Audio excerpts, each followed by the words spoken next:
LinkedIn's B2Believe event happened last week in San Francisco and shared some groundbreaking stuff for LinkedIn ads. Just in case you missed it, I'm recapping all the highlights on this week's episode of the LinkedIn Ads Show.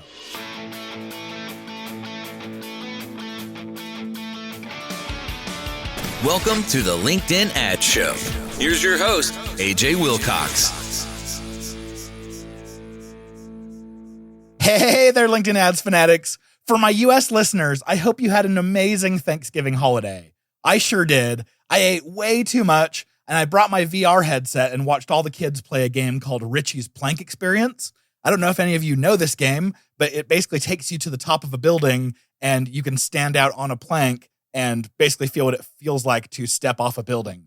I watched one of my nephews totally sprint right into a wall. Didn't hurt my VR headset, thank goodness. Kid's fine. But definitely one of the best things I've ever gotten to watch. I also got to geek out with my father-in-law about home automation and new advances in ham radio communication. So like I mentioned in the teaser, LinkedIn hosted an in-person event live in San Francisco, and it was right on the pier. It was beautiful. It was well organized, and honestly, one of the most impressive events I've ever seen put on. Many of the sessions were recorded for being able to watch remotely, so you'll see a link down in the show notes below to go and watch for yourself if you'd like to get caught up. But I especially wanted to highlight some of the best parts just in case you didn't have time to attend or even watch the recaps. So also, the day following was a day just for partners called Partner Connect, and there was a bunch more content, but most of it was just for partners under NDA. So I'll share as much as I can, but I won't be able to give you much by way of recap there. But I do want to say a huge thanks to my friends at LinkedIn for the great conversations and the fun times we got to have hanging out. A special shout out to Perna Vergi, who is a great friend. She's making huge waves at LinkedIn. She used to be a Microsoft ads evangelist, and she is absolutely magic on stage, and her session did not disappoint. I loved getting to meet and hang out with your team, Perna. Thanks so much for letting me hang with you. And also a special shout out to Dan Philippi. Always great getting to catch up with you. Dan was the manager of a team that used to have the most elite ad reps in it. So when I very first got started advertising on LinkedIn, he and his team, who I owe a great deal of gratitude for everything they taught me and showed me all about LinkedIn ads. Okay, before we get into a recap of the event, there is some huge news out there to share. So the first one, I want to give a hat tip to Elisa Gammon, a great friend of mine. And she shared with me that Facebook released their B2B targeting globally. There are 5 segments that we now get to use. So number 1, business decision maker titles and interests. And this is people who are business decision makers based on their job titles that Facebook has, as well as interests. Number 2, there's IT decision makers. And this is people who are IT decision makers based on their job titles. Number 3 is business decision makers. And Meta creates this by using a combination of job titles and interests. And it's looking for decision makers in engineering, IT, operations, HR, strategy, or marketing. And make note, this is not necessarily just the C-suite or chief, although it does include them. Number 4, we have new active businesses with buckets of less than 6 months old, less than a year old, and less than 2 years old. And this is based on company pages on Meta being set up in that time period. So if a new page gets set up, then Meta is assuming that it's a new business. And then number 5, the 5th targeting facet that we get on Facebook is company size. They have small being 10 to 200 employees, medium being 200 to 500, and then large enterprises, which is 500 plus employees.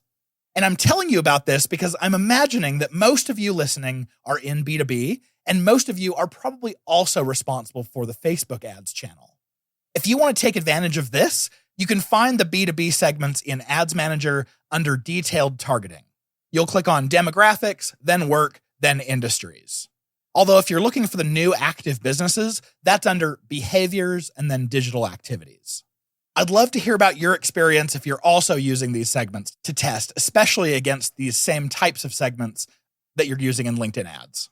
Obviously, the targeting isn't nearly as good. It's not nearly as precise. It's not nearly as accurate or even up to date, but it is going to be a lot cheaper. So, hey, maybe it works. Next item in the news is a doozy. Back on November 17th, advertisers got an email in their inbox called Exciting Changes Coming to LinkedIn Messaging. It looked innocuous enough, but there were some big things announced in here. So let's talk through them, make sure we understand them. First, if you didn't know, LinkedIn is coming out with a focused inbox. And I've had access to this now for many months. And I have to say, I kind of like it. The idea is you have two different inboxes. One that is your focused inbox, where it's most likely to be the things that are of import to you. And then others that are probably going to be spam. When I look in my unfocused inbox, I see a lot of Sales Navigator in-mails being sent out that are most likely unsolicited or what I would call spam. So this ramp began on the 16th of November here of 2022. And so if you don't already see it in your inbox, chances are you'll see it here in the next few weeks. That one's obviously mostly around organic for LinkedIn, but if we read further, we'll start to see the impacts on LinkedIn ads. The next announcement here is conversation starter ads that are launching in Q2 of 2023. It says, we're introducing conversation starter ads, a new way to engage in conversations with your audience. Conversation starter ads will appear as a rotation of ads in a fixed placement in the inbox, encouraging members to click to initiate conversations in the focused tab. This new ad eliminates the 30-day frequency cap for today's sponsored messages, which is actually really cool if you listened to the last episode all about frequency caps. But here's the biggie. The email says, timed with the launch of conversation starter ads, we will sunset message ads. So that means if you are using message ads, these are going to be going away in Q2 of 2023. It also says it's going to convert all of your existing conversation ads into conversation starter ads. So the recommendation here is shift your budgets away from message ads and into conversation ads as soon as possible, just so you can take advantage of the automatic conversion. Like I said, it's a big deal. The next one was click to message ads that are coming out in Q1 of 2023. So we're getting close for that one. It's a new ad format that grabs the member's attention in the feed and then invites them to engage in conversations to learn more about your product or services that will occur right in the focused tab.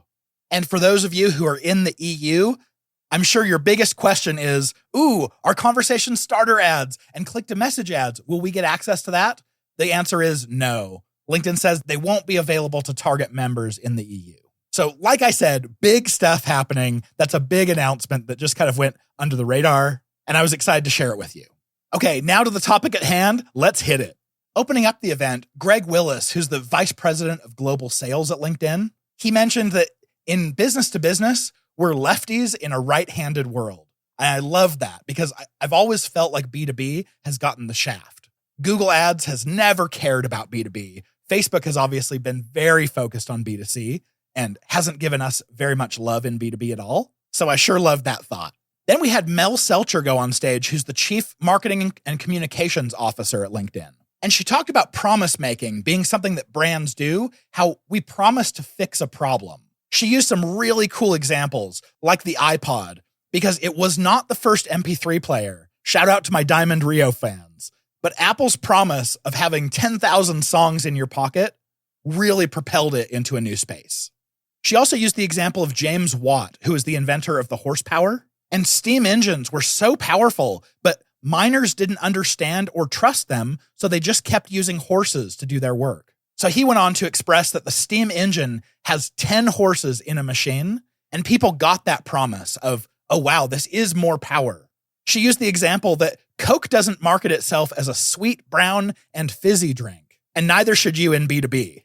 Coke isn't trying to explain what it is, the specific features of the drink. No, Coke is talking about how you feel and what sort of experiences you have while you're enjoying it, and family and the good feelings around you. So if Coke isn't marketing itself as a sweet, brown, and fizzy drink, neither should you in B2B. Products don't speak directly to consumers, but promises do. Your promise really is your vision. She used an example that I absolutely love, being a diehard B2B fan. She said, B2B is amazing. You have ServiceNow, Salesforce, Block, and NVIDIA. She said all of them have a market cap that is greater than Nike, Coke, Adidas, and GM combined. These are B2B companies, and they've totally reinvented our world. And it's harder to reach the buyers for B2B, and we don't necessarily understand the buyers of B2B tools the same way that we understand the buyers of shoes. But that's really changing. Then Jim Habig took the stage. He's the VP of marketing for LinkedIn Marketing Solutions. My big takeaways from his were, don't make a promise that you can't keep, and make your promise valuable. Make them memorable. He used examples of TV commercials, one for commerce tools with Will Arnett in it. One was a HubSpot ad that was talking about aiding pirates. And another was a Salesforce ad with Matthew McConaughey in a hot air balloon. This is big talent. This is big money. These are big brands, like I've always felt like B2B should be. Next, I want to talk about Gyanda Sachdeva's presentation. She's the head of product at LinkedIn Marketing Solutions. And her presentation was all about the LinkedIn Ads product roadmap, which of course had my ears perked up. She talked about a new ad format letting us promote individual employees' posts with their permission. That's one I'm especially excited about because with LinkedIn Ads, we've only ever been able to boost a post from a company page, but it's going to be a big deal to boost posts from individuals. She talked about click-to-message ads like we talked about in the news.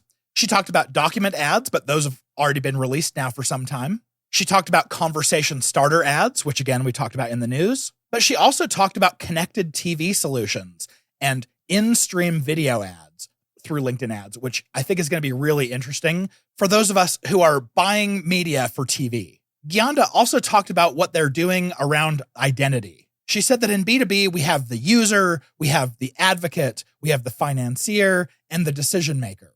And they've had to rethink the definition of marketing identity, especially with all of the privacy concerns that have been coming up recently.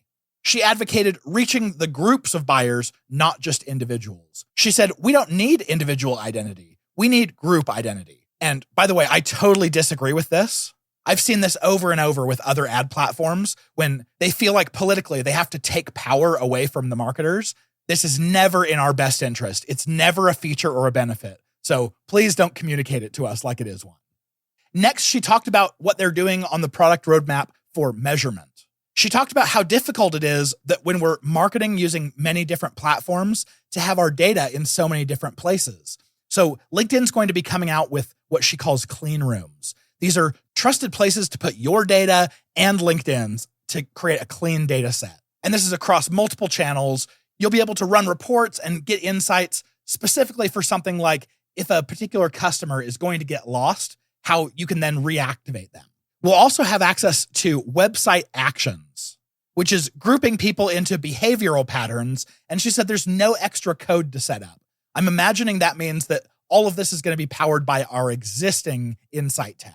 What I love about the clean room is this is effectively what we've already built internally for our agency. We've got this really cool data warehouse where we store everything and have complex queries to pull it out and assemble it in the ways that we want. We inject it into dashboards. We inject it into Excel reports that we can give our clients. We've done lots of cool stuff. But now with these clean rooms, it sure sounds like that's going to replace a lot of what we've already built internally, which is just fine with me. She mentioned a revenue attribution report that is already going to be able to sync into Salesforce and Microsoft Dynamics. And she also mentioned a new B2B index that's coming out that's judging the creative quality of a brand and the audience intent, as well as the investment of a brand. And so they'll be able to put us all on a B2B index where we can measure ourselves, which really isn't that much different for any of you who've ever gotten a content marketing score from your LinkedIn rep. It sounds like it's just that, but going to get a little bit more advanced. And finally, she talked about a B2B marketplace where every B2B product has a place to connect with it and see who in your network can vouch for it or you can ask questions. There will be expert articles. You'll be able to test drive anything right from LinkedIn. And she made sure to let us know that even with all of this that's being announced, it's not nearly even the whole list of what's being innovated for us marketers. Definitely one of the most exciting sessions I got to attend. All right, here's a quick sponsor break, and then we'll dive into LinkedIn's chief economist talking about what to expect during the upcoming recession, as well as a conversation with Ben Stiller. The LinkedIn Ads Show is proudly brought to you by B2Link.com, the LinkedIn ads experts.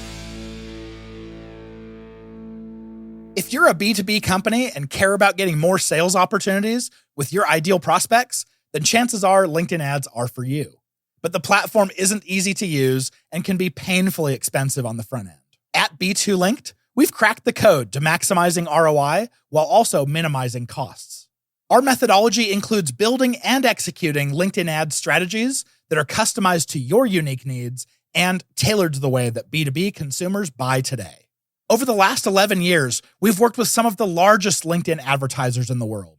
We've spent over $150 million on the platform, and we're official LinkedIn partners. If you want to generate more sales opportunities with your ideal prospects, book a discovery call with us today at b2linked.com/apply. We'd absolutely love to get to work with you. All right, let's jump into Ben Stiller's interview. So this was Ty Heath from LinkedIn. She got to interview Ben Stiller on stage, and it was all about pushing creative boundaries. First of all, for some backstory on this, I got a chance to talk to Ty Heath behind the scenes, and she said that Ben Stiller flew in on a red eye that morning and got to do a little bit of a VIP event before this show. She said that he was really kind. He asked real questions and really gave his full attention to those VIPs. It was really cool to see someone who is, quite frankly, really, really famous. And he genuinely seemed like a really cool guy. He opened up by saying, "Hey, just so you know, I know nothing about business. And this is the first time I've ever heard the phrase B2B. So, of course, this is when most marketers start to tune him out and say, okay, you don't really know anything about what we do. But I really appreciated his insights into the creative process. He talked about his creative process being just expressing himself in a way that's honest and meaningful to him. He said, I didn't think about what I was doing. I just did what I wanted to do. You don't label it when you're young. He also said, creatively, it's very difficult to figure out what people are going to want. Eventually, if you keep creating what you think is funny and doing your own thing, then people will start to appreciate that. And of course, when he's talking about creating what he thinks is funny, we should restate that in our minds as creating something that engages or that catches people's attention. But of course, in his career, making something that was funny was really the goal. There was a conversation that I thought was really, really interesting. He said, sometimes you're right and sometimes you're wrong about what you think is funny. And he laughed saying, I've been wrong a few times. But when you're wrong a few times, you start to question, do you have it? And that's the scary part because you have to take those chances and be willing to fail. You have to know that failure is definitely an option and it will happen and it's not fun, but it's also part of the process. He talked about risk. You have to risk because if you play it safe, you're not going to please anybody or break any new ground. And I love this quote. We all know that there are real world consequences when we fail, but it's not the end of the world. When things aren't going good, it gives you the creative space to step back and ask myself why I'm doing what I'm doing. And if you're doing it for the approbation of everyone else, of course that feels good. That's the wrong reason to be doing it. So I ended up getting a lot more out of that conversation than I thought I was going to from a movie star. Next, the CMO of the company ServiceNow, he shared things in a fireside chat kind of format. He talked especially about brand and how there's this exponential effect when your brand overlaps into your demand category. He talked about it as Venn diagrams. And so when your brand Venn diagram overlaps with your demand, that creates this exponential effect. And I forgot to mention, his name is Michael Park, but Michael mentioned this new initiative that they have called Rise Up. And he said they're recruiting 1 million partners to stand up and deploy ServiceNow for their customers. And it's this low-code app development, which sounds really cool for people who are looking for careers who may not be technical enough to get into heavy code. That's really cool. My favorite quote from this one was, brand is the purpose and the purpose is the brand. It has to be in the DNA of what the company stands for. Otherwise, it's not authentic. I'm sure you can notice a lot of conversation around branding. Okay, and then the one that I think is by far the most interesting, Karen Kimbrough, who's the LinkedIn chief economist. She talked about marketing in today's macroeconomic climate. She basically got up on stage and gave us a forecast of what to expect if we're going into a recession. Oh, I thought this was so interesting. She talked about how 2021 was a year of growth. It was like driving full speed on the freeway. The US was averaging an 8% growth in GDP, and how that kind of growth just isn't sustainable. In economics, when something goes up, it's eventually going to come down. Then we hit 2022, and she said it's like merging onto a different freeway where the traffic is quite a bit busier and you've slowed down to about half speed. So maybe you're on a 70 mile per hour freeway, and then all of a sudden now you're going 35. That's what happened to us this year in 2022. And then in 2023, she said it will slow down even further. It's like we'll be in bumper to bumper 0 mile per hour traffic. So now that she's scared us, we can talk about the realities here. So here's why it won't be as bad this time as it was in 2008. I know a lot of you are older than me, and you probably remember a lot more. In 2008, I was just graduating from the university, and so that was the very first economic pullback that I remember. But I'm so glad that economists are paying attention to what has happened in the past so we know what's going to repeat. She said back in 2009, peak unemployment was around 10%. And then in 2020, it was up to 14.7%. But into next year, into 2023, she expects peak unemployment rates to be around 4.8, maybe up to 5%. So we're talking about a third of where it was just in 2020 during the COVID-19 pandemic. She also mentioned that the labor market remains tight, that tech and real estate are a little bit scary right now because those are the headlines we're seeing about Meta laying people off and Amazon and all of that, but not all industries are cutting. She said that internally at LinkedIn, they've noticed that their ads business is down about 5% year over year. So just a little bit softer than it was last year. So I felt really great about that. She also gave suggestions on investing in our team. She said, especially try to build resilience in your teams, invest in your talent, focus on internal mobility. Those are the kinds of things that are going to help you retain your staff. She also looked at the marketing industry in general and analyzed all of the skills that are being requested in marketing job postings. She said customer experience is mentioned in 49% of all job postings. Web content writing, that's present in 39%. Analytical skills are present in 35%. Creativity skills in 31%.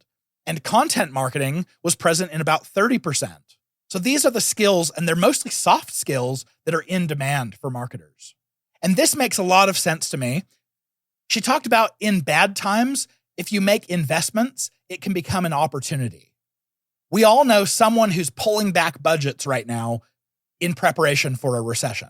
But she said time and time again, from all of these studies that they've done, doubling down in those bad times leads to increased sales advantage and increased profit advantage during the following years.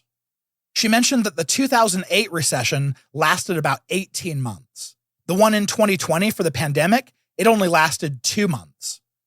She's expecting something for this recession that's just going to be moderate, and she said we'll be out of it for 2024. She said it's maybe going to last 6 to 9 months. And recap that recessions in the US happen every 6 to 10 years and usually last on average about 9 months. This was also really interesting. She mentioned that the Asia Pacific region doesn't appear to be heading into a recession. Most economies are, but Asia Pacific doing great. She gave us this little statement to consider. Recessions are short, sales cycles are long. Karen, I really appreciated your outlook on that. It gives me a lot of confidence being a marketer right now, even in the face of watching some budgets get cut and all of that. All right, I've got the episode resources for you coming right up, so stick around.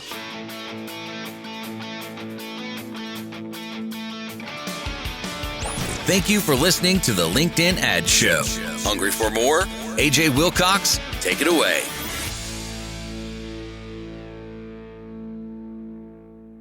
If you want to watch any of these recordings, I have a link to the whole event.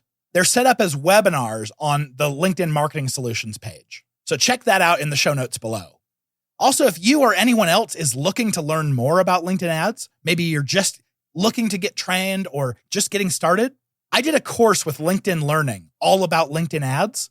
It's linked to in the show notes below, and it is by far the most detailed and the least costly course out there. So I highly recommend it. If this is your first time listening, welcome. Excited to have you here. Make sure to hit that subscribe button so that you hear all of our content here in the future in case this was helpful to you. And if this is not your first time listening, I would encourage you to rate and especially to leave a review for us. It's a great no-cost way to support all of the hard work we do to put into this podcast. With any tips, suggestions, corrections, anything you've got, reach out to us at podcast@b2linked.com. And with that being said, we'll see you back here next week, cheering you on in your LinkedIn ads initiatives.